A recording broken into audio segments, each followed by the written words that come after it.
Hello student, जय Shri Ram. Student, मैं निशु यादव स्वागत करती हूँ एक बार फिर से आप सभी का मेरे इस यूट्यूब चैनल पर जिसका नाम है बिलीव योरसेल्फ। बच्चों, ये वीडियो लेकर आई हूँ एचपीएससी पीजीटी कॉमर्स की प्रिपरेशन करने वाले सभी स्टूडेंट्स के लिए। आप सभी के कुछ क्वेश्चंस थे, उनके आंसर और कुछ चीजें मुझे आप लोगों को बतानी थी, उन सब के लिए ये वीडियो सही रहेगी और आप लोग इस वीडियो को अच्छे से सुनना। आप लोगों को कहीं ना कहीं आप लोगों के लिए ये वीडियो यूजफुल रहने वाली है। देखो बच्चों, बहुत सारे बच्चे बोल रहे हैं कि मैम हम ऑब्जेक्टिव और सब्जेक्टिव को साथ में जैसे मैंने बोला था पिछली वीडियो में, जिन बच्चों का ऑब्जेक्टिव पिछली बार क्लियर हुआ था और सब्जेक्टिव नहीं हुआ था वो ऑब्जेक्टिव और सब्जेक्टिव को साथ में लेकर चलें। अब बच्चे मुझे बोल रहे हैं, मैंने कई बच्चों का देखा कि मैम कि अब ना कंफ्यूज हो रहे हैं। देखो बच्चों, सबसे पहले तो ना बच्चे मुझसे ये बोल रहे हैं सब्जेक्टिव के लिए मैम क्या ये कंटेंट इनफ है, कोई भी कंटेंट के बारे में, मेरे कोर्स के कंटेंट के बारे में कोई भी, या क्या तो मैं क्या अप्रोच रहनी चाहिए, क्या कितना पढ़ना चाहिए। तो मैं आप लोगों के लिए बता दूं बेटा कुछ चीजें जो आप लोगों को शायद एज अ स्टूडेंट नहीं पता, बट एज अ टीचर मैं आप लोगों को बताना चाहती हूँ। ठीक है, क्योंकि यूट्यूब पे बहुत सारे बच्चे मुझे सुनते हैं, हो सकता है कि मेरे कोर्सेज में ना हो बट फिर भी थोड़ा बहुत बेनिफिट उन्हें भी हो। ठीक है, इसलिए मैं ये चीजें, ये वीडियोस, ऐसी वीडियोस आप लोगों के लिए लाती हूँ। देखो बच्चों, सबसे पहले ना आप लोगों की ये बहुत छोटी क्लासेस नहीं है कि आप लोगों को ना, देखो मैंने हमेशा बोला है आप लोगों को लिमिटेड कंटेंट पढ़ने के लिए, बट आपने ना गलत ले लिया उसको, लिमिटेड कंटेंट पढ़ने के लिए। ठीक है, देखो बेटा, आप लोगों को ऑब्जेक्टिव की प्रिपरेशन करते समय क्या ध्यान रखना है और सब्जेक्टिव की प्रिपरेशन करते समय क्या ध्यान रखना है। बेटा दोनों एग्जाम का पैटर्न्स बिल्कुल अलग है, तो अप्रोचेस भी बिल्कुल अलग होनी चाहिए। अगर आप ऑब्जेक्टिव के मैटर को पढ़ के सब्जेक्टिव देने जाएंगे तो शायद सब्जेक्टिव अच्छा नहीं लिख पाएंगे। अगर सब्जेक्टिव के मैटर को पढ़ के ऑब्जेक्टिव देने जाएंगे तो ऑब्जेक्टिव नहीं क्वालिफाई कर पाएंगे। तो आप लोगों को प्लीज अप्रोच अलग रखनी है, मैं बताती हूँ कैसे। ठीक है, आप लोगों को बिल्कुल समझ में आएगा। देखो बेटा, अगर हम ऑब्जेक्टिव में बहुत कुछ पढ़ के जाते हैं और जो ऑब्जेक्टिव पॉइंट ऑफ व्यू से इंपॉर्टेंट होता है, जैसे मैं बोल लूं, सपोज करो मैंने एक क्वेश्चन, एक चैप्टर लिया डेप्रिसिएशन। ठीक है, डेप्रिसिएशन में क्या आता है, आप लोगों के कितने मेथड्स है। ठीक है, छोटे छोटे न्यूमेरिकल्स आते हैं आप लोगों के ऑब्जेक्टिव पॉइंट ऑफ व्यू से। ठीक है, लेकिन अगर सब्जेक्टिव पॉइंट ऑफ व्यू से सेम चैप्टर को पढ़े तो मैं बोलूंगी अकाउंटिंग स्टैंडर्ड में क्या बोला गया डेप्रिसिएशन के बारे में। ये थोड़ा सा अच्छा इफेक्टिव आंसर लिखने के लिए आप लोगों को पढ़ना चाहिए, क्योंकि अकाउंटिंग स्टैंडर्ड में मेंशन है डेप्रिसिएशन, तो आप लोगों को उसका आधार उठाना चाहिए। ठीक है, आप लोगों को देखो बेटा, एक अच्छी आंसर राइटिंग वो होती है जब आप पूरी बुक की लैंग्वेज नहीं लिखते, पूरी खुद की लैंग्वेज नहीं लिखते, बल्कि दोनों का, तीनों का कॉम्बिनेशन उठा के तब लिखते हैं थोड़ा सा। ठीक है, तो आप लोगों को आंसर राइटिंग करते समय मैंने ये नहीं बोला लिमिटेड कंटेंट को बार बार पढ़िए, बिल्कुल सही, लेकिन ना अगर आपके पास कुछ, जैसे मान लो एनसीईआरटी की बुक है या कोई अदर बुक है, उससे सेम चैप्टर को, जैसे मान लो आपने आज का टॉपिक डिसाइड करा, देखो जैसे लेके चलना चाहिए मैं वैसे बता रही हूँ। सबसे बड़ी बात यह है, एक बार अपने प्लान को बना लो, रोज रोज प्लान जो बदलेगा वो लास्ट में गड़बड़ करेगा, ये समझ लो। आप रोज रोज प्लानिंग नहीं होती है बेटा, एक दिन अच्छे से प्लान करो। अगर आपकी जगह मैं होती, या फिर जो मेरे स्टूडेंट मुझसे जुड़े हुए हैं मैं उनको गाइड कर रही हूँ, वो तो इस वीडियो से सुने ही, बल्कि एक आधा बच्चा, जो भी कोई एक आधे बच्चे को भी ये वीडियो इंपॉर्टेंट लगे और उन्होंने अपना लिया, तो मैं डेफिनेटली बोल रही हूँ बेटा अच्छे से क्लियर करोगे आप, आपकी जो दिमाग की सारी जो मिथ्स है ना वो हट जाएंगी। देखो मेरी बात, अब है ऑब्जेक्टिव पॉइंट ऑफ व्यू से, मान लो आप लोगों ने एक टॉपिक लिया आज का, ऑब्जेक्टिव पॉइंट ऑफ व्यू से, जैसा कि मैं रूटीन में टॉपिक देती भी हूं, आपको 2 दिन टॉपिक नहीं दिए गए, बस बेटा कुछ कंसिक्वेंसेस थे मेरे घर में, ठीक है, इस वजह से, तो सॉरी फॉर दैट, बट अब कंटिन्यू, आज से आप लोगों का कंटिन्यू कर लिया जाएगा। आप लोगों के असिस्टेंट प्रोफेसर वाले जो कोर्स है आप लोगों का, उसके अंदर भी, और एचपीएससी पीजीटी वाला है उसके अंदर भी आज से शेड्यूल प्रॉपर डल जाया करेगा आप लोगों का। ठीक है, अब सुनो मेरी बात भाई, अब मैंने क्या बोला, ऑब्जेक्टिव में आप लोगों को, जैसे मान लो आप लोगों ने एक टॉपिक लिया इंट्रोडक्शन टू बिजनेस। ठीक है, आप लोगों ने ऑब्जेक्टिव पॉइंट ऑफ व्यू से इसको रेडी कर लिया, मतलब रीड कर लिया, जो मैंने नोट्स दे रखे हैं उससे रीड कर लिया, कहीं से भी रीड कर लिया।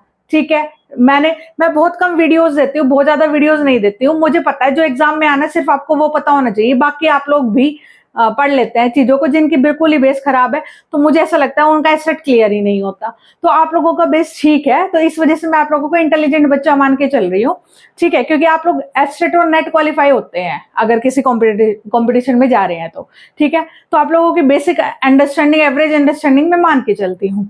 तो इंट्रोडक्शन टू बिजनेस आपने रेडी किया, तो ऑब्जेक्टिव पॉइंट ऑफ व्यू से आपने चीजें पढ़ी, ठीक है, पढ़ी, उसके बाद एमसीक्यू लगाओ, लगा दिए मैम।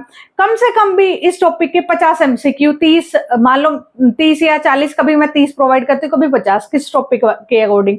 तो अगर मैंने प्रोवाइड करवाए हैं तो वो लगा रहे हो, बहुत अच्छी, वेल एंड गुड है, ठीक है। क्विज फॉर्म में मैं आप लोगों को देती हूँ, तो आप लोगों को आंसर वहीं की वहीं पता चल गई। वो अगर कुछ उन क्वेश्चन से कुछ नया देखने को मिला तो आप लोगों ने अपने नोट्स में ऐड कर लिया, नहीं मिला तो इट्स फाइन। फिर आप जब मान लो मैंने 2 दिन बीच में टॉपिक नहीं दिया, तो आप लोगों का फर्ज था कि आप लोग रिवीजन करें तब तक, है ना। तो जिन बच्चों ने किया बहुत अच्छी बात है। अब बहुत सारे जो मैं बोल रही हूँ बेटा, जो पुराने बच्चे ऑब्जेक्टिव जिनका क्लियर हुआ था, वो अब भी पूरा फोकस सब्जेक्टिव पे करोगे ना, सबसे बड़ी गलती करोगे आप लोग, समझ रहे हो। मुझे पता है आप लोग नहीं मानेंगे, बट मैं ये बात बता रही हूँ कि ना बहुत सारे बच्चे ऐसे हैं कि बिल्कुल सब्जेक्टिव पे वो रखे, क्योंकि पिछली बार सब्जेक्टिव नहीं लिख रहा था तो ऑब्जेक्टिव को यूं ही ले रहे हैं। नहीं बच्चा, अगर आप ऑब्जेक्टिव को इस टाइम यूं ही ले लेंगे ना तो क्वालिफाई नहीं करेंगे, पहले बता रही हूँ मैं। पिछली बार से काफी चीजें चेंज है इस बार, ऑब्जेक्टिव को ऐसे ही मत ले लेना तुम लोग। तो सब्जेक्टिव को वीकली प्रिपेयर करो, वीकली यानी सैटरडे संडे को, ठीक है। सैटरडे संडे को आप लोगों को, और मेरा 1-2 बच्चों ने बोला कि मैम हमें क्वेश्चन दे दो, तो जो बच्चे मुझसे क्वेश्चन मांग रहे हैं ना, मैं उनको पर्सनली सेंड कर दूंगी। सारे बच्चों को आप लोगों के अकॉर्डिंग नहीं चला सकती मैं, समझ रहे हो। तो हर बच्चा अलग होता है, तो मेरे कोर्सेज में बच्चा सारे बच्चों के अकॉर्डिंग चलता है। जिन बच्चों को ये लगता है ना कि मुझे क्वेश्चन मतलब मेरे को क्वेश्चन चाहिए वीकली, तो मॉक में आपको इतने क्वेश्चन है, मैं मॉक और प्रोवाइड करवा दूंगी, कोई चिंता की बात नहीं है। तो आप मॉक से 2 क्वेश्चन उठा ले वीकली और उसको लिखे, समझ रहे हो। अब लिखते टाइम क्या ध्यान रखना है आपको, लिखते टाइम आप लोगों को जिन क्वेश्चन का मटेरियल रेडी कर रहे हो ना आप, तो उसमें क्या करना है आपको, एनसीईआरटी पढ़ी, एक बार पढ़ लो उस चैप्टर को ढंग से, ठीक है, पढ़ लिया। अरे एनसीईआरटी पढ़ने में नहीं टाइम लगेगा, आप एक दिन में एक टॉपिक को एक दिन भी दोगे तो मोर देन सफिशिएंट है। तो आप लोगों ने इंट्रोडक्शन टू बिजनेस एक बार ही पढ़ लिया एनसीईआरटी से, फिर उसके बाद गूगल कर लिया, राइट, थोड़ा सा पढ़ लिया, अच्छे से पढ़ लिया, हो गया। उसके बाद जो तो आपको जो पॉइंट जहां से मिले थे वो अपने पेपर में बना लिया, एक पेपर, मतलब जो लिखा बिना देखे, जैसे क्वेश्चन को आंसर राइटिंग करते हो, उस आंसर राइटिंग को अपने पास रखना है, किसी से चेक करवाना है। अगर मेरे कोर्स में हो तो मैं चेक करूंगी, बाकी अदर टीचर्स से आप लोगों को चेक करवाना है। इवेल्युएशन के बाद आपका क्वेश्चन खत्म है, उसके बाद उस मैटर को आप किसी अदर बुक से नहीं पढ़ोगे, सिर्फ अपने वो पेपर जो बनाया उसी से पढ़ना है, ठीक है, हो गया। ये था आप लोगों का सब्जेक्टिव ऑब्जेक्टिव को साथ में कैसे लेके जाए। अभी वीकली रखना सब्जेक्टिव को, अगर डेली के चक्कर में पढ़ोगे ऑब्जेक्टिव में वीक पड़ जाओगे, और ऑब्जेक्टिव क्लियर नहीं करोगे तो सब्जेक्टिव में पहुंचोगे कहां से। आपको ऑब्जेक्टिव के बाद टाइम मिलेगा, रिजल्ट आने में भी टाइम लगेगा, टाइम मिलेगा बच्चों, आपको टाइम मिलेगा। ऑब्जेक्टिव के बाद 1 महीना मिल तो रहा है ना, 1 महीने से 2-3 दिन कम है, हो जाएगा उस टाइम सब्जेक्टिव, आपको चिंता नहीं करनी है। उस टाइम आप लोगों को इसलिए क्वालिफाई नहीं हुआ, या तो आपने सही अप्रोच नहीं करी थी, या फिर कुछ भी, मुझे नहीं पता। बट इस टाइम स्पीड का कोई ज्यादा दिक्कत नहीं होती। बहुत ज्यादा जो बच्चे स्पीड के पीछे पड़ते हैं वो क्वालिटी को डाउन कर लेते हैं। क्वालिटी, बहुत सारे ऐसे बच्चे थे जो 15 क्वेश्चन करके आए, फेल हो गए, जो ऐसे बच्चे 11-12 करके आए थे। But quality is also matter बेटा, समझ रहे हो। तो क्वालिटी वाइज अच्छा लिखना सीखो आप लोग, ठीक है। बहुत सारे बच्चे बोल रहे हैं मैम कि आप ना अपने सब्जेक्टिव कोर्स में क्या दे रहे हो वो भी बताओ। तो सारे बच्चों को मैसेज पर्सन टू पर्सन करना थोड़ा सा मुश्किल है, इसलिए मैं ये भी बता रही हूँ कि मैं क्या प्रोवाइड करवा रही हूँ अपने सब्जेक्टिव कोर्स में। जैसा आप लोगों को पता है, मेरा फुल कोर्स तो आप लोगों को कि भाई मेरा फुल कोर्स अवेलेबल है। अभी आप लोगों का राखी का डिस्काउंट चला हुआ था, फुल कोर्स पीजीटी का है आप लोगों का 5000 में, जिसके अंदर है तो इसकी course fee 7000, but rakhi discount चला हुआ है तो 5000 आप लोगों का इसके अंदर प्री, यानी आप लोगों का ऑब्जेक्टिव, सब्जेक्टिव प्लस इंटरव्यू तीनों है, इसके अंदर तीनों चीज है। और अगर आप लोगों को ओनली सब्जेक्टिव चाहिए, जिन बच्चों को ओनली सब्जेक्टिव, तो राइट नाउ आप लोगों को ये वाला कोर्स है 3500 में, 2500 में है बेटा, 2500 में है, ठीक है, 2500 में है, आप ले सकते हैं आराम से, ठीक है। आप विजिट करो एप्लीकेशन को। और सब्जेक्टिव कोर्स में मैं क्या प्रोवाइड करवाती हूँ वो देखो आप लोग। सब्जेक्टिव कोर्स में मैं क्या देती हूँ, मैं क्या आप लोगों को गाइडेंस देती हूँ, देखो बच्चों। मैं इसमें वीडियोस कतई नहीं देती हूँ। इसके अंदर आप लोगों को 10 मॉक टेस्ट दिए जाते हैं, जो कि आप लोगों को पूरे यूट्यूब पे नहीं दिए जाएंगे। सब्जेक्टिव में वीडियोस आप लोगों को भर भर के हर किसी के कोर्स में मिल जाएगी, पर जो चीज हर कोई प्रोवाइड नहीं करवाता है वो चीजें मैं प्रोवाइड करवाती हूँ। देखो, सब्जेक्टिव में मटीरियल आपको प्रोवाइड हो जाएगा, डिटेल्ड मटीरियल यानी पीडीएफ नोट्स सब्जेक्टिव के लिए मिल जाएंगे, ठीक है, लेकिन वीडियोस नहीं है। इन केस जब सब्जेक्टिव के टाइम होगा तो न्यूमेरिकल के लिए अगर आप लोग कहते हो तो मैं न्यूमेरिकल का डिटेल्ड वीडियोस बना दूंगी, ठीक है, अगर बच्चों की रिकमेंडेशन आती है तो, सजेशंस आते हैं तो, ठीक है। अब है आप लोगों का, इसके अंदर मैं 10 मॉक टेस्ट प्रोवाइड करवाती हूँ, 10 to 12, ठीक है, मॉक टेस्ट। अभी राइट नाउ इसमें 7 मॉक टेस्ट डले हुए हैं, तो आप लोग मॉक टेस्ट लगा सकते हैं। वो मॉक टेस्ट जैसे आप लोग लिखते हैं अपने अकॉर्डिंग लगा सकते हैं, ऐसा कुछ नहीं है। मैं ये नहीं बोलती हूँ कि आप ये लगाओ, हर बच्चा अपनी स्पीड के अकॉर्डिंग लगाता है। किसी दिन भी लगा लो आप एक मॉक टेस्ट, ठीक है, पूरा एचपीएससी के पैटर्न बेस्ड होता है। फिर आप लोग पूरा लिख के आंसर राइटिंग करके मॉक की, ठीक है, अभी जैसे वीकली लगा रहे तो दो क्वेश्चन लिख के भेज देते हो, ठीक है। अभी जब सब्जेक्टिव के टाइम हो फुल मॉक लगाना है तो फुल मॉक लगाओ और मेरे पास सेंड करो। आप लोग मेरे personal WhatsApp message PDF form में आप भेजते हो, मैं चेक करती हूँ, उसको चेक करके आपको % to % बताती हूँ कि ये बेटा ये वाले क्वेश्चन में आपने ये मिस्टेक करी है, इसको ये बेटर लिख सकते हो, सेकंड में ऐसे। तो पूरा क्वेश्चन वाइज पूरा % to % मैं बताती हूँ, क्योंकि मेरे अकॉर्डिंग सबका वीक सेक्शन और जो सबका स्ट्रॉन्गनेस पॉइंट अलग होते हैं। तो ये चीज मैं मॉक टेस्ट देती हूँ, वीडियोस नहीं देती हूँ। सब्जेक्टिव कोर्स के अंदर पीडीएफ मिल जाएगी आप लोगों को, ठीक है, जो भी प्रॉब्लम आएगी वो सारी गाइडेंस मिल जाएगी आप लोगों को। मटेरियल के लिए आप लोग, मैं ये कहती हूँ, अगर इस टाइम जाके आप भर भर के वीडियो 2-2 घंटे की वीडियो देख रहे हैं तो कभी पास नहीं होंगे, ये समझ लो। अगर आप इस टाइप के स्टूडेंट है, अभी तक बने हुए हैं, क्योंकि ऐसे स्टूडेंट पीछे गलतियां करी है और हुआ है। अगर आप ऐसे स्टूडेंट है, मेरे ओल्ड स्टूडेंट भी हो सकते हैं, कोई भी है, अगर आप ऐसे स्टूडेंट है कि अभी भी ऐसा कोर्स लेके बैठे हैं जिसके अंदर 250, 250 वीडियोस, 500 वीडियोस डली पड़ी है, और आपको लग रहा है कि मैं अगर ये 200 वीडियो कंप्लीट कर लेता हूं टिल सब्जेक्टिव तो मैं क्लियर कर जाऊंगा, तो बिल्कुल गलत है आप। जब तक आप अपनी मेहनत नहीं करेंगे, जब तक आप खुद से मेहनत नहीं करेंगे, जब तक नहीं होगा सब्जेक्टिव, ये समझ लो आप मेरी बात। तो वीडियोस के चक्कर में ना पड़े, जितना हो सके कंटेंट को खुद रीड करने की कोशिश करें। जितना खुद कंज्यूम करेंगे ना, जितना रीड करेंगे ना, उतना ही अच्छे से लिख पाएंगे, ये समझ लो आप। ऑब्जेक्टिव फिर भी हो जाता है वीडियो से ऑब्जेक्टिव, क्योंकि आप लोगों को नहीं पता होता कि कौन सा टॉपिक इंपॉर्टेंट है। टीचर को पता होता है कि ऑब्जेक्टिव पॉइंट ऑफ व्यू से ये चीज इंपॉर्टेंट है, वो करा दी और वहां से क्वेश्चन मिल जाएंगे। इसलिए मैंने अभी ऑब्जेक्टिव की वीडियोस गिवन है, 65 वीडियोस अभी गिवन है, और भी डलेंगे। 3-4 मेरे टॉपिक बचे हुए हैं, बाकी फुल कोर्स कंप्लीट है आप लोगों का। सब्जेक्टिव में मैं कोई वीडियोस इसलिए नहीं देती क्योंकि मेरा मानना है कि सब्जेक्टिव में जितना आप रीड करेंगे उतना बेटर रहेगा, उतनी ही आपकी आंसर राइटिंग बेटर बनेगी। दूसरों के पढ़ने से और बोल देने से आपकी आंसर राइटिंग कभी भी बेटर नहीं बनेगी। जो एक्सपीरियंस रहा है पिछले एग्जाम्स में, मैंने बाकी वीडियो में बताया, मेरे बच्चों के इंटरव्यूज भी है, इवन और भी आएंगे, क्योंकि मेरे घर पे थोड़े से सिचुएशन ठीक नहीं थी, इस वजह से इंटरव्यू थोड़े पॉज कर दिए। और भी बच्चों के इंटरव्यू जरूर आएंगे और आप लोगों को देखेंगे जिन बच्चों ने खुद से मेहनत करी है ना, कोई भी ज्यादा कोर्सेज के चक्कर में नहीं पड़ा, बस इवेल्युएशन करवाई। देखो बेटा, आंसर राइटिंग की इवेल्युएशन करवाना बहुत जरूरी है, चाहे आप मुझसे कराएं या फिर आपके आसपास कोई भी ऑफलाइन टीचर हो जो कि असिस्टेंट प्रोफेसर हो या फिर ऐसे लेक्चरर हो जिनका इवेल्युएशन करना काम हो, जो HCS या HPSC लेवल की, कोई भी IAS लेवल की नोटबुक को चेक करते हो, ठीक है, तो आप उनसे इवेल्युएट करवा सकते हैं, जरूरी नहीं है। हाँ, अगर मुझसे करवाना चाहते हैं तो आप जुड़ सकते हैं मेरे सब्जेक्टिव ओनली कोर्स में।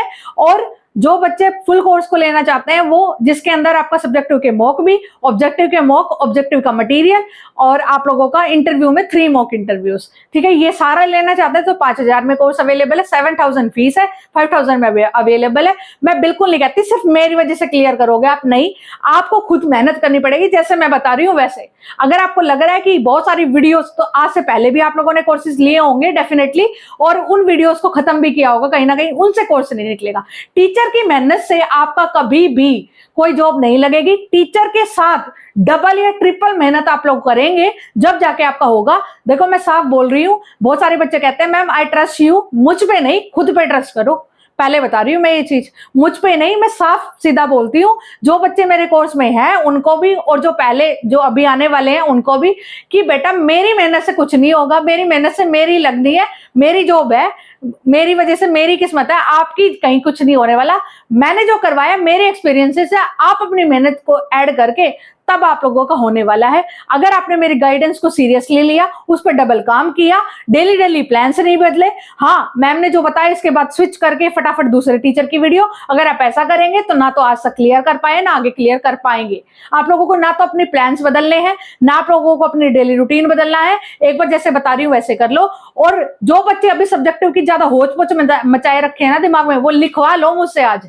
जिसके दिमाग में आज ऑब्जेक्टिव से ज्यादा सब्जेक्टिव चल रहा है ना, तो लिखवा लो मुझसे आज, आप ऑब्जेक्टिव में ही रह जाओगे। आप लोगों को ऑब्जेक्टिव को लाइटली नहीं लेना है बच्चों, पहले बता रही हूं मैं। इस बार कंपटीशन ज्यादा है क्योंकि मैं भी हूं, मार्केट में हूं, बच्चे हैं मेरे पास, इसलिए मैं बता रही हूं ऑब्जेक्टिव में भी कंपटीशन कम नहीं रहने वाला है। पिछली बार वाले बच्चे भूले नहीं थे अपने, जो 1-1, 2-2 नंबर से रहे हैं, वो अपने सारे कोर्सेज को भूले भी नहीं थे, उससे पहले वैकेंसीज आ गई और वो बच्चे इस बार क्वालिफाई करेंगे, रैंक लेंगे, और उनकी मेहनत थी और होना भी चाहिए गई। तो इसलिए बोल रही हूँ लाइटली मत लेना किसी भी चीज को, ऑब्जेक्टिव को लाइटली बिल्कुल मत लेना। सब्जेक्टिव आप प्रिपेयर कर रहे हो, बहुत अच्छी बात है, वेल एंड गुड है। आप 2-2 क्वेश्चन वीकली लगाइए, 2-2 नहीं 4-4 लगाइए, बट अगर आप ऑब्जेक्टिव को हल्के में ले रहे हैं माय डियर, तो आप बिल्कुल गलत कर रहे हैं कि ऑब्जेक्टिव तो मैं कर लूंगा, मेरे को तो सासू बोल रखा है, तो ये बिल्कुल वहम रह जाएगा आप लोगों का। ठीक है, अगर ऐसा होता तो एचपीएससी दोबारा प्री लेता ही नहीं। ठीक है, अगर आप मेरी बात को सुनते हैं, अप्लाई करते हैं, तो बिल्कुल बेटा जरूर आप लोग सिर्फ क्लियर ही नहीं करोगे, रैंक भी लोगे, इट्स माय प्रॉमिस। बट आप लोगों को ज्यादा वीडियोस के धांधले में नहीं आना है कि मैं ये 200 वीडियोस को कंप्लीट कर लूं तो मेरे अंदर वो कॉन्फिडेंस बूस्ट हो जाएगा और मैं क्लियर कर लूंगा। बिल्कुल नहीं होगा। जब तक आप खुद से बुक्स के साथ पंगा नहीं लेंगे, जब तक आप खुद से नहीं पढ़ेंगे, जब तक आप खुद से आंसर राइटिंग नहीं करेंगे, तब तक नहीं होगा, नहीं होगा, नहीं होगा। ठीक है, खुद से पंगे लीजिए, बुक से लीजिए, सारी आंसर राइटिंग करिए, जितने हो सके एमसीक्यू लगाइए। ठीक है, ठीक है स्टूडेंट, आई होप आप लोगों को मेरी बातें समझ में आई होगी और आप लोगों के लिए यूजफुल भी रही होंगी। ठीक है स्टूडेंट, मैं निशु यादव एंड करती हूँ मेरी इस वीडियो को। मिलती हूँ किसी नई वीडियो में, तब तक के लिए जय सिया राम।